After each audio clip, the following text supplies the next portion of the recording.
नमस्कार, मैं हूं आपके साथ मेनका चौधरी और खबरों की शुरुआत बड़ी खबरों के साथ करते हैं। आज 3 बड़ी खबरें हैं। पहली खबर संभल के शिव मंदिर से जुड़ी हुई कुएं में यहां पर मूर्तियां मिली है जिनकी कार्बन डेटिंग होनी है, लिहाजा आज एएसआई की टीम पहुंच सकती है। दूसरी बड़ी खबर है शीतकालीन सत्र से जुड़ी हुई। आज तीसरा दिन है, लिहाजा आज अनुपूरक बजट और महाकुंभ पर चर्चा होनी है। वहीं आज की तीसरी बड़ी खबर ज्ञानवापी केस से जुड़ी हुई वजूखाने के सर्वे को लेकर याचिका पर आज इलाहाबाद हाईकोर्ट में सुनवाई होनी है। दोपहर 2 बजे के बाद यह सुनवाई होनी है। तो 3 बड़ी खबरें हैं आज की। शुरुआत करते हैं संभल से। संभल में कुएं और कुएं में मिली मूर्तियों की आज कार्बन डेटिंग हो सकती है। एएसआई की टीम आज मौके पर पहुंचकर कार्बन डेटिंग कर सकती है। कार्बन डेटिंग के लिए डीएम की तरफ से एएसआई को पक्ष लिखा गया है, लिहाजा टीम सुबह 9 बजे के बाद शिव मंदिर पहुंच सकती है। आपको बता दें, खग्गूसराय इलाके में कुआं और उसके अंदर से 3 मूर्तियां मिली हैं। बताया जा रहा है कि ये 46 साल पुरानी मूर्तियां हैं जो कि जमीरोज कर दी गई थी और संभल में जो हिंसा हुई थी उसके बाद ही मंदिरों पर कब्जा कर लिया गया था और कुओं को पाट दिया गया था। कुएं के अंदर मंदिर की मूर्तियां फेंक दी गई थी, ये दावे किए जा रहे हैं। खुदाई हुई है, कुएं मिले हैं, 18 फीट तक खुदाई के बाद मूर्तियां भी मिली हैं। अब इनकी कार्बन डेटिंग होगी जिसके लिए एएसआई की टीम आज सुबह पहुंच सकती है।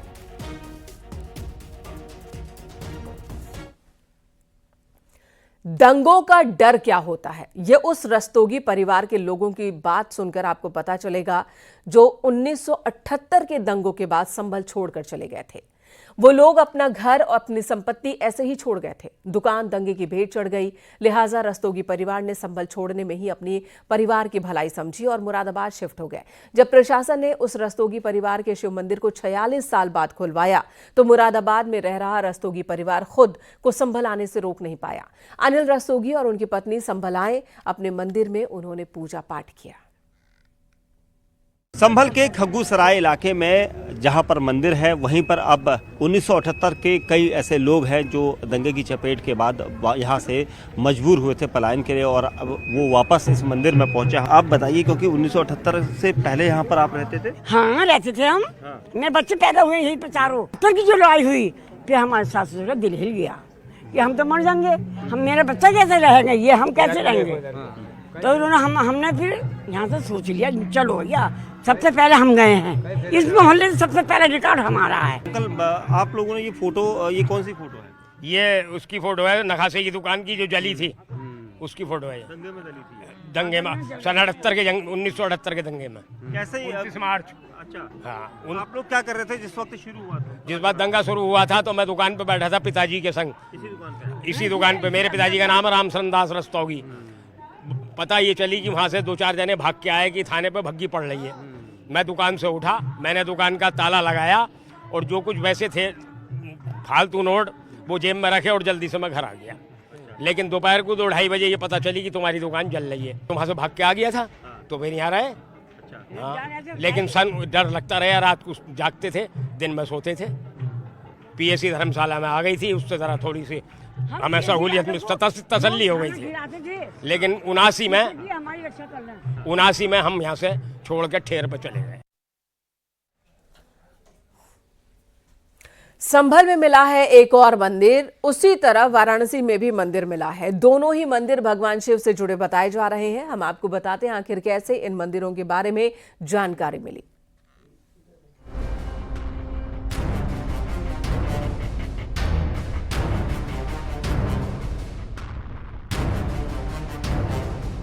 संभल में मिला है एक और मंदिर। मंदिर के गेट पर ताला लटका हुआ था।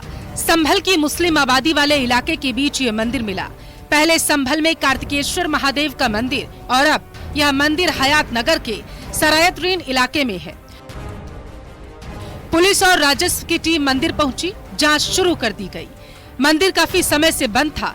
30 से 40 हिंदू परिवार पहले इलाके में रहा करते थे। मंदिर जामा मस्जिद, जहां हिंसा में 4 युवक मारे गए थे, वहां से तकरीबन 1.5 किलोमीटर की दूरी पर है। कुछ लोग दावा कर रहे हैं कि 1978 के दंगों के बाद 40 से 45 रस्तोगी परिवार के लोग यहां से मंदिर बंद करके चले गए थे और उसके बाद पूजा पाठ भी बंद कर दी गई। संभल में मुस्लिम आबादी के बीच हिंदू मंदिर मिलने के बाद अब वाराणसी में मुस्लिम आबादी के बीच मंदिर मिला। बताया जा रहा है कि ये भी शिव मंदिर है जो 40 साल से बंद था। यह मंदिर मुस्लिम बहुल आबादी वाले मदनपुरा की एक गली में है। सोशल मीडिया पर इस मंदिर के बारे में जानकारी मिली थी, जिसके बाद सोमवार की शाम सनातन रक्षा दल के कार्यकर्ता मौके पर पहुंचे। उन्होंने मंदिर खोलने की मांग की और इसकी जानकारी होते ही बताया जा रहा है कि दशाश्वमेध थाने की पुलिस के साथ अधिकारी भी पहुंच गए। ये मंदिर सिद्धेश्वर महादेव का है जो कई वर्षों से बंद है। इतिहासकारों के अनुसार ये मंदिर काफी पुराना है और इसकी शैली साफ तौर पर बता रही है कि ये मंदिर 300 साल से भी ज्यादा पुराना है। 3 स्ट्रक्चर में मंदिर बना करते हैं। एक जो है नागर शैली जो उत्तर भारत में बनते हैं, दूसरा जो है द्रविड़ शैली जो दक्षिण भारत में बनते हैं, तीसरा जो है बेसर शैली, ठीक है, जो दोनों का सम्मिश्रण से वो मंदिर तैयार किया जाता है। तो ये नागर शैली का मंदिर है। और यहाँ का जो इतिहास, जैसे मदनपुरा जो इलाका है, ये बंगाल के एक शासक हुआ करते थे मदन पाल, ठीक है, पाल वंश में मदन पाल को आप पढ़े होंगे। इसके बाद जो है उनके वंशज देवपाल और गोविंद पाल इस तरह से रहे। तो ले देकर वो एक बंगाल के मतलब एक धर्मनिष्ठ राजा रहे और उनके काशी से बड़ा लगाव था। तो इस मोहल्ले के बसाव जो है उनके द्वारा किया गया था। ये अक्सर ये बंगाली जो है परिवारों का जो है इलाका रहा है। तो यहाँ जो है मंदिर जो देख रहे हैं लगभग जो 4 से 6 साल पुराना, 4 से 600 साल पुराना ये स्ट्रक्चर लग रहा है, कोई सामान्य स्ट्रक्चर नहीं है। और इसको जो है लोग सिद्धेश्वर महादेव के नाम से लोग पुकारते रहे। यहाँ किसी कूप की भी बात होती है। अब ये खोज की और शोध की विषय है कि कहाँ कूप था, क्योंकि अभी तो यहाँ स्ट्रक्चर क्योंकि भरी पूरा जनसंख्या से भरा हुआ इलाका है। तो ये अब तो मंदिर आपके सामने है। वो घनी आबादी वाले इलाके में मंदिर की सूचना पर पुलिस पहुंची। हालांकि न्यूज़ 18 ने यहां रह रहे मकान मालिकों से भी बातचीत की है। ये देखिए मंदिर है और ये वो ताला लगा है जिसको लेकर ये पूरा विवाद गहराया है। हमारे साथ इस प्रॉपर्टी के जो मालिक हैं, जिनके इसमें अंडर कस्टडी में ये पूरी प्रॉपर्टी है। क्या नाम है आपका? मेरा नाम मोहम्मद शाहबुद्दीन। ये आपकी प्रॉपर्टी है? जी जी, बाप दादा की है। जी जी जी। तो ये कब आप लोगों ने खरीदी थी? ये तकरीबन ये 1931 में खरीदी गई। किससे खरीदी थी आपने? कोई राजा कांकेर थे, उन्हीं से खरीदी। कहा जा रहा है कि बंगाली परिवार के भी बंगाली थे वो, राजा कांकेर नाम था उनका। अच्छा अच्छा अच्छा। उन्हीं से खरीदी गई थी। ये 7 चौक था बड़ा, ये खाली एक मकान नहीं है। अच्छा। 7 चौक था। अच्छा, तो ये आपने खरीदी थी। उसके बाद ये बाप आपने नहीं खरीदी, बाप दादा ने खरीदी। तो अभी आप कौन सी पीढ़ी है? जब खरीदी गई थी उसके बाद आप कौन सी पीढ़ी है? चौथी नहीं, अरे चलिए चौथी या पांचवी जो भी है। तो ये बताइए कि ये ताला कब लगा, आपको पता है? नहीं, कुछ नहीं मालूम। जब आपने अपने होश संभालते? नहीं देखा है कभी। अच्छा, निकलते नहीं देखा। जब आपने होश संभाला तभी ताला लगा था? हाँ, ताला लगा। कितनी उम्र है आपकी? हमारी 47 साल उम्र है। 47 साल उम्र है, तभी ताला लगा था? ताला लगा तो था। आपने अपने बुजुर्गों से पूछा कभी कि ये जब, क्योंकि अब तो 24 घंटे हो गए इस विवाद को, तो बुजुर्गों से आपने पूछा कि ताला कब लगा, क्यों लगा, कैसे? असल में हमारे बुजुर्ग लोग गुजर चुके हैं, कोई है नहीं यहाँ पे। पूछे बड़े लोग से पूछा भी तो जब से हमने देखा बनी है। पहले संभल में 2 मंदिरों का मिलना, फिर वाराणसी में एक और मंदिर मिलना चर्चा का मुद्दा बन चुका है, जिसके बाद ये सवाल उठ रहे हैं कि ना जाने ऐसे कितने मंदिर हैं जिनके बारे में अब तक कोई जानकारी ही सामने नहीं आ पाई।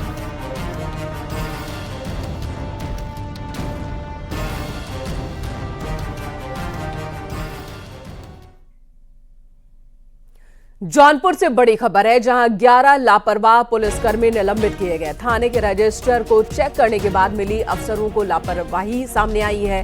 अफसरों के कई बार निर्देश देने के बाद भी लापरवाही के आरोप है। कई बार अफसरों को निर्देश दिए गए, बावजूद इसके उनकी लापरवाही रुकी नहीं। इसी मामले में बड़ा एक्शन हुआ है। एसएसपी अजय पाल शर्मा ने 11 लापरवाह मुख्य आरक्षी पुलिस को निलंबित कर दिया है और साथ ही विभागीय जांच के आदेश दिए।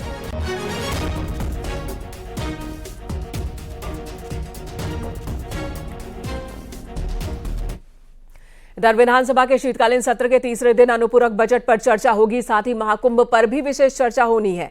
इन सब के अलावा आज सीएम योगी आदित्यनाथ महाकुंभ पर अपनी बात रखेंगे। सोमवार से शुरू हुए शीतकालीन सत्र के दूसरे दिन सदन में अनुपूरक बजट पेश किया गया, लिहाजा आज अनुपूरक बजट पर चर्चा होनी है। तो आज शीतकालीन सत्र का तीसरा दिन है, अनुपूरक बजट पर चर्चा होगी, महाकुंभ को लेकर भी चर्चा होगी, जिस पर मुख्यमंत्री योगी आदित्यनाथ भी अपनी बात रखेंगे।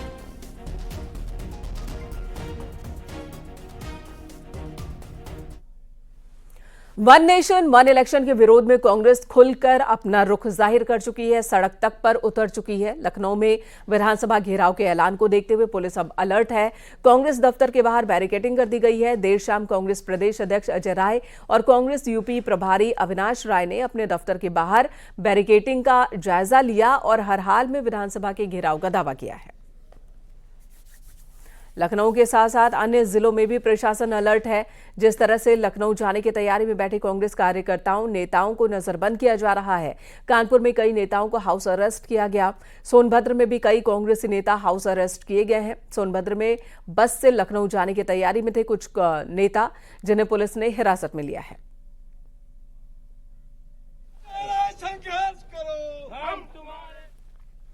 हमीरपुर से खबर, खनिज अधिकारी वशिष्ठ यादव पर कसा बड़ा शिकंजा। लोकायुक्त ने दिए आय से अधिक संपत्ति की जांच के आदेश। पिछले 5 साल से अब तक की चल अचल संपत्ति का ब्यौरा मांगा है। खनिज अधिकारी समेत परिजनों की आय से अधिक संपत्ति की भी जांच होगी।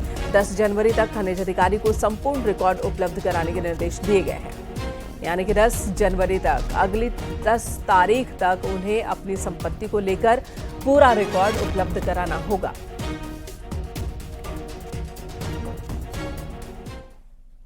नोएडा से बड़ी खबर है, जहां पर वॉशरूम के अंदर हिडन कैमरा लगाने का आरोप लगा है। सेक्टर 70 के प्ले स्कूल का ये मामला है। वॉशरूम के अंदर कैमरा मिला है। स्कूल की टीचर ने हिडन कैमरे देखे, जिसके बाद हंगामा हुआ। टीचर ने फेज 3 थाने में शिकायत दर्ज कराई है। स्कूल डायरेक्टर के खिलाफ मुकदमा दर्ज हुआ है। आरोपी डायरेक्टर नवनीश सहाय को फिलहाल गिरफ्तार कर लिया गया है। कैमरे को पुलिस ने कब्जे में ले लिया है, जांच कर रही है। वॉशरूम के होल्डर में स्पाई कैमरा लगा था। बड़ी खबर है ये, और बहुत ही शर्मनाक खबर है, जहां पर एक प्ले स्कूल के वॉशरूम में हिडन कैमरा था। एक टीचर ने उस कैमरे को पकड़ा है, जिसके बाद टीचर ने शिकायत दर्ज कराई है। पुलिस से भी शिकायत दर्ज कराई, जिसके बाद पुलिस ने एक्शन लिया है। डायरेक्टर नवनीश सहाय को गिरफ्तार किया है, साथ ही कैमरे को कब्जे में लेकर जांच पड़ताल में जुट गई।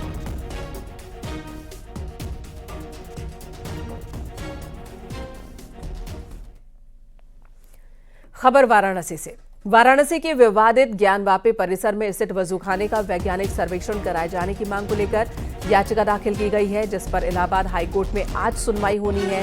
दोपहर 2 बजे के बाद ये सुनवाई होगी। जस्टिस रोहित रंजन अग्रवाल के सिंगल बेंच में सुनवाई होनी है। वाराणसी में श्रृंगार गौरी का केस दाखिल करने वाली मूल वादिनी राकेश सिंह की ओर से दाखिल की गई याचिका में वजूखाने के सर्वेक्षण को विवादित परिसर का रिलीजियस कैरेक्टर निर्धारित करने के लिए जरूरी बताया गया। कहा गया है कि सुप्रीम कोर्ट ने सिर्फ शिवलिंग के सर्वेक्षण पर रोक लगाई है, जबकि याचिका में मांग की गई है कि शिवलिंग को छोड़कर वजूखाने के बाकी हिस्से का सर्वेक्षण भी किया जाना चाहिए।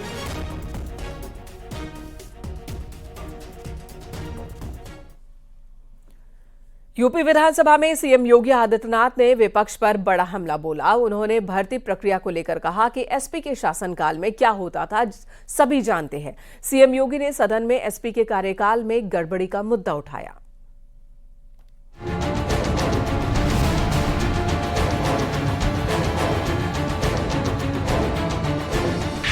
यूपी विधानसभा में शीतकालीन सत्र के दूसरे दिन सीएम योगी ने विपक्ष पर बड़ा हमला बोला।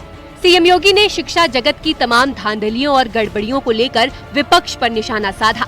उन्होंने कहा कि 2017 के पहले का वो दौर कोई नहीं भूला, जब 86 एसडीएम के पद पर 56 एक ही जाति के लोगों को भर दिया गया। वहीं प्रयागराज है, जहां पब्लिक सर्विस कमीशन में उसे अध्यक्ष बना दिया गया था, जिसकी डिग्री फर्जी थी। उत्तर प्रदेश लोक सेवा आयोग